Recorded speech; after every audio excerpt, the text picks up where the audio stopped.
Ruiz del Pino es Radio Libertad. Hola, muy buenos días y cordial saludo para todos. Comenzamos con la información de este viernes 24 de abril, contándoles que el primer ministro británico Keir Starmer afronta su peor momento desde que llegó al poder en julio de 2024.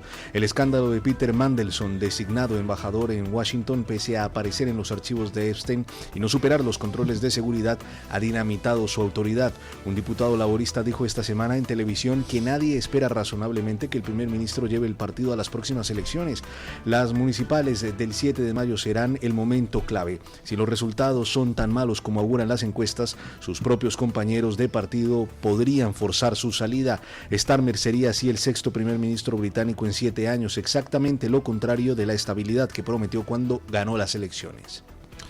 Bueno, pues 7 de mayo, elecciones municipales en el Reino Unido, elecciones municipales que se prevén catastróficas para el Partido Laborista, y en estos momentos Keir Starmer afronta pues la etapa más complicada porque todo se suma a su alrededor. Se suman los escándalos que le han obligado a rectificar en buena medida su política migratoria, los escándalos de las violaciones de bandas de pakistaníes a menores inglesas, la perceptible caída de la seguridad en el Reino Unido, los problemas de carácter geoestratégico, donde el Reino Unido pues cada vez parece que le cuesta más encontrar su sitio, el fiasco de la entrega de las Islas Chagos al gobierno de la República de Mauricio, que en estos momentos es prácticamente un títere de China.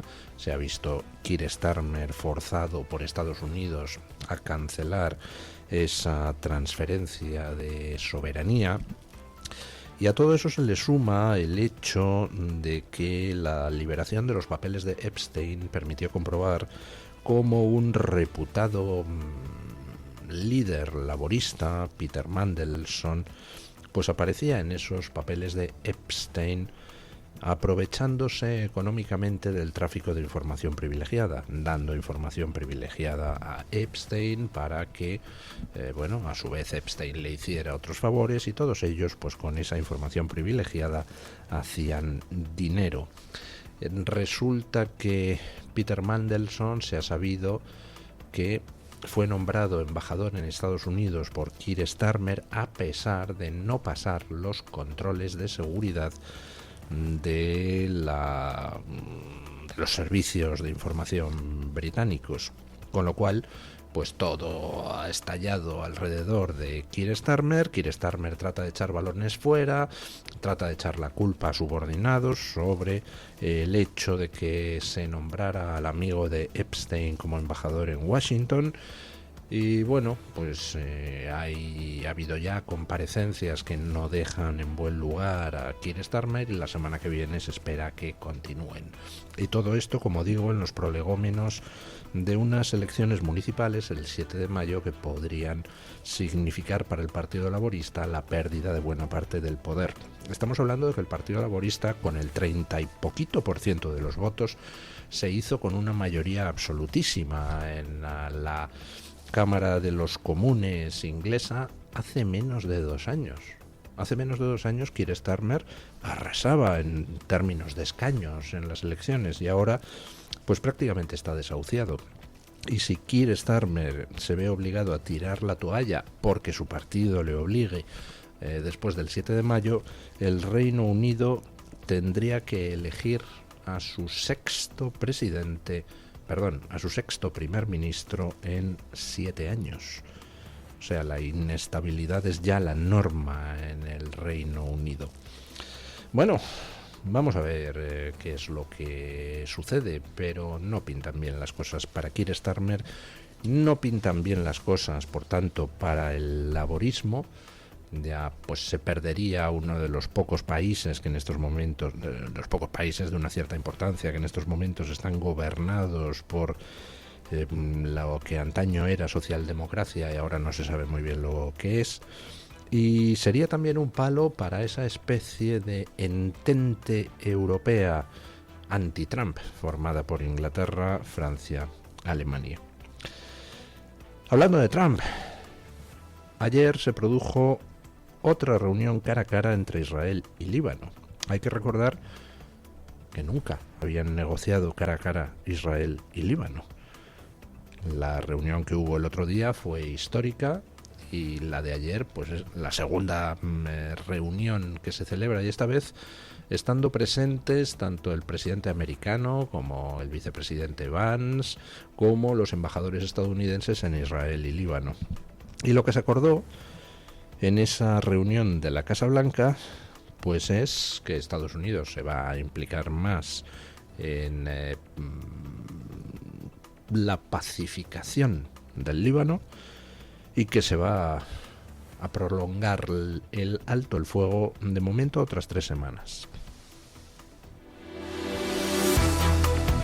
El presidente de los Estados Unidos, Donald Trump, anunció una prórroga de 3 semanas del alto el fuego entre Israel y Líbano, tras presidir en la Casa Blanca una reunión bilateral entre representantes de ambos países, la segunda en décadas. El alto el fuego inicial de 10 días expiraba el próximo lunes. Trump dijo esperar recibir próximamente a Netanyahu y al presidente libanés Joseph Aoun en Washington. El contexto sigue siendo frágil. Pocas horas antes de la reunión, ataques israelíes mataron a 3 personas en el sur del Líbano, y durante el propio encuentro Hezbollah lanzó una oleada de cohetes contra el norte de Israel. El Líbano exigía la retirada completa de las fuerzas israelíes, algo que no se ha acordado en el encuentro. Trump condicionó cualquier acuerdo definitivo a que Irán cese su apoyo a Hezbollah y a otros grupos armados ilegales de la región. Básicamente, el problema es que el Líbano ha estado secuestrado durante muchísimo tiempo por una minoría chií que tenía un brazo armado, Hezbollah, y que eran, la minoría chií y el brazo armado, pues realmente títeres de Irán. Y esos títeres de Irán han estado haciendo imposible la paz que en 2005 se acordó entre Israel y Líbano, que incluía el despliegue de una fuerza multinacional de paz de la ONU, donde España participa. Esa fuerza multinacional de la ONU tenía como misión pues garantizar que en el sur del Líbano no pudiera operar Hezbollah, que no hubiera presencia de Hezbollah y, por supuesto, que no hubiera ataques desde el sur del Líbano a Israel. Pero el problema es que el gobierno libanés carecía de fuerza para acabar con Hezbollah. Hezbollah hacía lo que le daba la gana y el gobierno libanés pues estaba atado de pies y manos, y por otro lado la misión de la ONU tampoco cumplió su papel. Y hemos visto cómo, por ejemplo, Israel ha descubierto túneles que Hezbollah utilizaba para atacar a Israel y que estaban a pocos metros de las torres de observación de la misión de la ONU. Por tanto, ni el gobierno libanés ni la misión de la ONU hacían nada para evitar que Hezbollah siguiera utilizando el Líbano como plataforma de ataque contra Israel. Hasta que a Israel se le ha llenado el gorro de pipas y ha dicho se acabó lo que se daba, y ha empezado la ocupación del sur del Líbano, y por fin pues se ha podido empezar a hacer un verdadero acuerdo de paz. Por primera vez ha habido reuniones entre Israel y Líbano cara a cara, patrocinadas por Estados Unidos. Y ahora lo que parece que sale de la reunión entre Israel, de la segunda reunión entre Israel y el Líbano, esta vez en la propia Casa Blanca, es que quien se va a encargar de garantizar que el Líbano deje de ser un problema para Israel, pues va a ser Estados Unidos, no la ONU. Lo cual pues es el anuncio de que ahora sí se va a hacer algo para garantizar que la paz sea efectiva. Es muy importante esta reunión cara a cara entre Israel y Líbano porque indica que el Líbano por fin se ha quitado de en medio el chantaje, la amenaza de Hezbollah, y se lo ha podido quitar de en medio primero porque Hezbollah quedó inmensamente tocada después de aquella brillante jugada de inteligencia con los buscapersonas explosivos que neutralizó de una tacada a 4.000 operativos de Hezbollah. Y segundo, porque el ataque a Irán ha hecho que Irán ya no esté en condiciones de asistir a Hezbollah ni con logística, ni con armas, ni con dinero, con lo cual por fin parece que se abre la puerta a que sea el propio gobierno de Líbano el que meta en cintura a los restos de Hezbollah, con la ayuda, eso sí, de Israel y de Estados Unidos. Bueno, cambiando de escenario internacional, vamos con Ucrania. Por fin, ayer se desbloqueó el préstamo de 90.000 millones de euros de la Unión Europea a Ucrania. El Consejo de la Unión Europea aprobó este jueves el desembolso del préstamo de 90.000 millones de euros a Ucrania, desbloqueando una ayuda que llevaba meses congelada. La Comisión Europea podrá comenzar los pagos ya en el segundo trimestre del año 2026. El préstamo se financiará mediante endeudamiento en los mercados de capitales y se espera que sea repagado con las reparaciones de guerra que Rusia debe a Ucrania, algo que muchos consideran muy poco probable. Hungría, que había bloqueado el préstamo condicionándolo a la reapertura del oleoducto Druzhba para el suministro de petróleo ruso, votó finalmente a favor tras la derrota electoral de Viktor Orbán. El detalle más llamativo es el momento en el que Ucrania anunció la reparación del oleoducto, justo después de las elecciones húngaras, lo que alimenta las sospechas de interferencia electoral deliberada.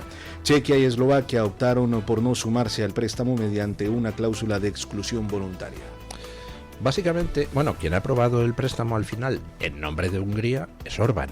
El nuevo gobierno húngaro todavía no ha tomado posesión porque no puede. Hasta el 9 de mayo no se constituye el nuevo Parlamento húngaro. Así que, hoy por hoy, quien sigue gobernando Hungría se llama Viktor Orbán.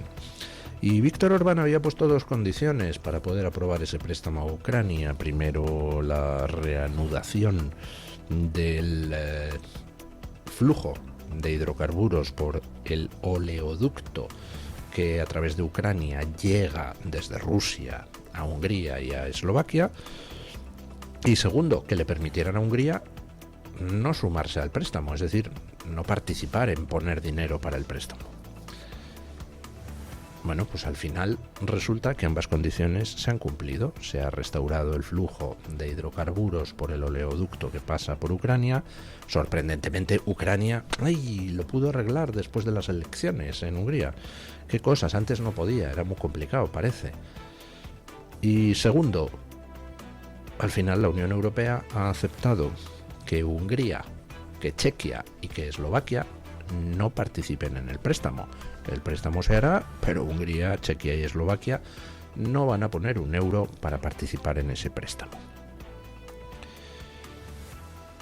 ¿Y quién se supone que va a pagar ese préstamo? Bueno, pues se supone que eso lo tendrá que devolver Ucrania en algún momento, y se supone, dice el acuerdo, que eso pues se podría amortizar con el dinero de las reparaciones de guerra que Rusia pague a Ucrania. No sé si alguien piensa que Rusia le va a pagar un solo euro a Ucrania en forma de reparaciones de guerra. Yo creo que está fuera de la realidad.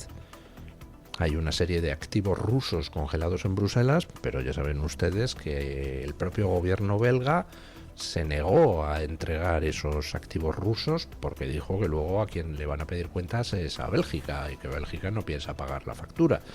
Con lo cual, ni se va a pagar el préstamo con los activos rusos, ni se va a pagar el préstamo con inexistentes reparaciones de guerras rusas. Así que, ¿quién va a pagar el préstamo? Pues todos los europeos a escote. Es un préstamo. Se supone que Ucrania lo devolverá en algún momento del futuro, pero pues vaya usted a saber. El caso es que lo vamos a pagar todos los europeos, salvo los húngaros, los checos y los eslovacos, que han dicho que ellos no participan. Bueno, aclaración.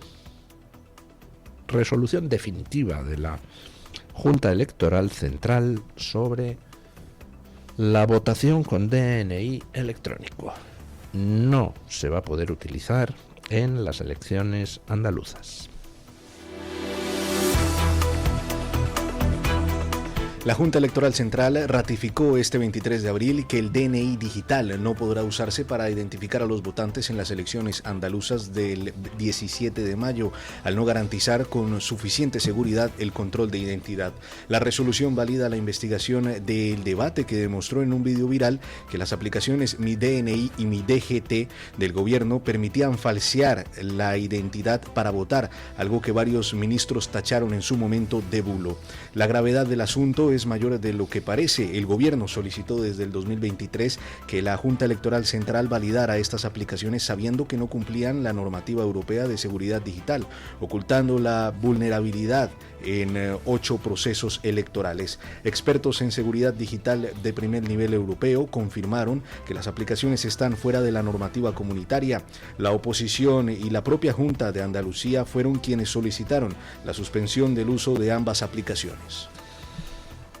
Bueno, pues hay que felicitar sobre todo a doña Isabel Durán, la periodista del debate, que fue la que destapó las vulnerabilidades del DNI electrónico con el que el gobierno de Sánchez pretendía que se pudiera votar. Muchas felicidades, doña Isabel, porque cuando sacó la noticia Isabel Durán, entonces se lanzaron sobre ella como lobos los tertulianos progres de todos los medios progres, que son casi todos, a decir que aquello era un invento, que no era cierto, que era un sistema seguro. Pues no era un sistema seguro. Además, la propia Isabel Durán lo demostró en sus informaciones. Se podrá discutir hasta qué punto el fraude que se podía conseguir con ese sistema era muy generalizado o poco generalizado, pero el caso es que se podía votar fraudulentamente con ese DNI electrónico. Y fueron las informaciones de Isabel Durán las que permitieron que se presentara recurso por parte del PP y de la Junta de Andalucía contra la posibilidad de uso de esa identificación que no evitaba los fraudes. Y la Junta Electoral pues examinó la cuestión, dictaminó que no existían garantías de seguridad en ese DNI electrónico, se presentó recurso y ahora pues la decisión es definitiva. No se podrá votar en las elecciones andaluzas con un DNI electrónico que en la práctica permitía que hubiera personas que falsificaran el DNI electrónico y votaran en nombre de otras personas. Con esto pues se elimina una posibilidad de fraude, pero ojo, que quedan otras, sobre todo el fraude derivado de las nacionalizaciones. Estamos viendo cómo se nacionaliza a gente que no ha pisado nunca España, con la famosa ley de nietos, y se les asigna a determinadas circunscripciones electorales en las que nunca han vivido, nunca han tenido familia y jamás han pisado. Con lo cual se están añadiendo votos a circunscripciones electorales que, pues si se están añadiendo de manera aleatoria, quizá no sean muy perniciosos. Pero si hay alguien detrás calculando dónde hay que meter los nuevos votos para tratar de volcar escaños en disputa, pues entonces sí que podrían influir en el reparto de alguna docenilla de escaños. Y eso sí es una posibilidad de fraude generalizado y una posibilidad real. Con lo del voto por correo, que tanto ruido despierta, ahí la posibilidad es mucho menor. La única posibilidad de fraude generalizado sería accediendo a las sacas que se custodian en correos, y yo pediría a PP y Vox que presenten alguna propuesta de carácter urgente o incluso algún recurso a la Junta Electoral para que antes de las próximas elecciones generales se vuelva al sistema anterior. Antes era la Guardia Civil quien custodiaba las sacas del voto por correo, ahora las custodia correos, y eso pues tampoco da mucha tranquilidad con respecto al voto, ¿verdad? Bueno, Esto que voy a dar ahora, pues realmente es una no noticia, porque desgraciadamente empieza a ser demasiado habitual. Otra agresión más de un MENA magrebí a una trabajadora de un centro de menas. Un hombre de origen marroquí con antecedentes policiales amenazó con quemar una discoteca de Cádiz tras ser rechazado en la puerta. Primero insultó y amenazó de muerte a los porteros, luego regresó con varios compatriotas y lanzaron botellas y finalmente volvió solo armado con un cuchillo y un cóctel molotov dispuesto a incendiar el local. Los porteros lo redujeron hasta la llegada de la policía. Pese a que los hechos podrían encuadrarse en un delito de incendio en grado de tentativa con penas superiores a 6 años, las fuentes apuntan a que el caso se resolverá en un juicio rápido y una multa. El episodio reaviva el debate sobre la falta de respuesta penal proporcional ante actos de extrema violencia cometidos por inmigrantes con antecedentes penales. Bueno, en realidad no sé muy bien qué tiene que ver la noticia con el titular del que estábamos hablando. Realmente del caso que les quería hablar era de otro. Del caso de un MENA que ha agredido a una trabajadora de un centro de menas y resulta que la dirección del centro no solo ocultó la agresión, sino que además pidió a los trabajadores que guardaran silencio sobre esa agresión para que no trascendiera. Al final uno de los trabajadores pues ha desvelado ese episodio y desgraciadamente es ya un episodio que se repite una y otra vez en centros de menas situados por toda España. Este estaba situado, creo recordar, en Canarias, pero hemos tenido también en el centro de Hortaleza, en Madrid, otras agresiones. Lo que don Guillermo ha descrito pues es otro episodio más de violencia causada por gente que ha venido a España al calor de esa invasión de inmigrantes ilegales. Ayer, de hecho, Pablo Haro en Twitter pues ponía un collage, una imagen hecha con recortes de distintos medios con 8 casos de violencia protagonizada por inmigrantes marroquíes solo en el día de ayer, es decir, solo los casos que ayer habían salido en distintos medios. Sumen ustedes los casos que por supuesto no llegan a los titulares de ningún medio de comunicación. Tenemos una crisis de seguridad, ya todo el mundo está reconociendo lo que Vox viene diciendo desde hace años, que esa crisis de seguridad está protagonizada de manera fundamental por población extranjera o de origen extranjero, es decir, población extranjera nacionalizada, y que hay que poner coto a esto. Y con respecto a estos casos me gustaría hacer 2 consideraciones muy rápidas. Primera, me encantaría saber cuántos de los marroquíes que están protagonizando actos de violencia, algunos de ellos de extrema violencia en las calles españolas, pertenecen a esos entre 20 y 30.000 que han sido indultados por Mohamed VI en los últimos meses y han salido de las cárceles de Marruecos. ¿Cuántos criminales han salido de las cárceles marroquíes y han pasado a las calles españolas a ejercer una violencia sin límites? Y segundo, en el caso concreto de los menas, estamos viendo cómo tíos que nos cuestan entre 4.500 y 7.000 euros al mes, porque eso es lo que estamos pagando para mantener a cada mena, encima se permiten el lujo de agredir a los trabajadores de los centros. No sé ustedes, pero creo que un país que se respete a sí mismo cogía al mena y le mandaba inmediatamente con sus papás o con quien sea, con los servicios sociales, a su país de origen. Es lo que corresponde, desde luego, dejar de gastar un solo euro.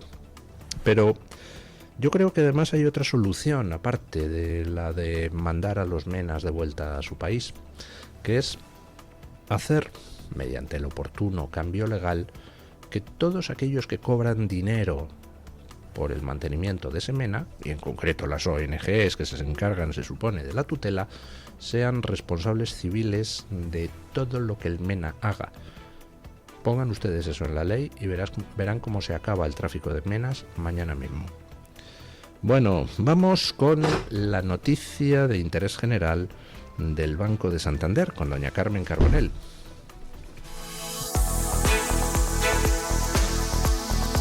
Banco Santander ofrece este espacio.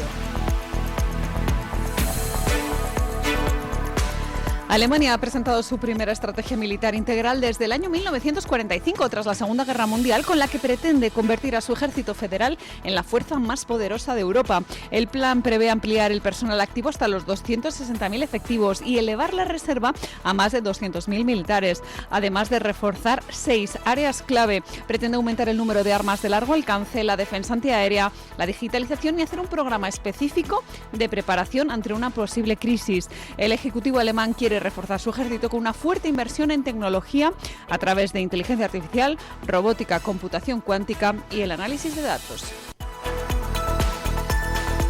Banco Santander ha ofrecido este espacio.